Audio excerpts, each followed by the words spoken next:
আসসালামু আলাইকুম দর্শক বন্ধু, এই মুহূর্তে আমরা অবস্থান করছি শিবা নদীর চারমাথার মোড়।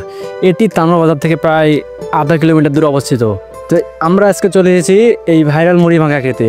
তো এখানে একটি চাচা মুড়ি মাখা তৈরি করে, অনেক সুস্বাদু এবং অনেক টেস্টি হয়। তো চলুন সেই মুড়ি মাখা আজকে খাওয়া যাক। এই চাচার হাতের মুড়ি মাখানো খেতে দূর দূরান্ত থেকে লোকজন আসে এই চাচার দোকানে, এবং আপনারা ভিডিও দেখতেই পাচ্ছেন চাচা কি সুন্দরভাবে মুড়িগুলো মাখাচ্ছে। চাচার মুড়ি মাখানোর স্টাইলটা অন্যান্য দোকানদারের মতোই, কিন্তু চাচার এই মুড়িটা অনেক টেস্টি এবং অনেক সুস্বাদু। এই মুড়ি মাখানো প্রতি বাটি প্রতি 10 টাকা করে, এবং আপনারা কাস্টমাইজ করে চাইলে 20 থেকে 30 টাকারও মুড়ি নিতে পারবেন। এই যে এখানে আসলাম চাচার দোকানে মুড়ি খেতে।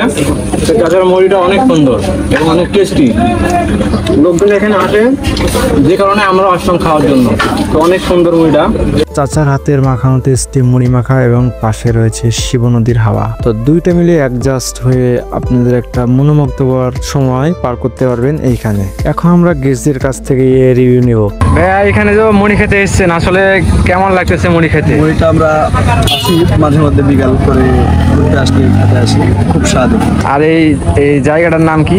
তানোরের ব্রিজই সবাই সম্ভবত বলে, তানোরের ব্রিজ এটা। এই ছিল আজকের ভিডিও। এরকম আরো নতুন ভিডিও পেতে অবশ্যই পেজটাকে ফলো দেবেন, এবং ভালো লাগলে অবশ্যই একটা লাইক, কমেন্ট, শেয়ার করে পাশে থাকবেন। আসসালামু আলাইকুম।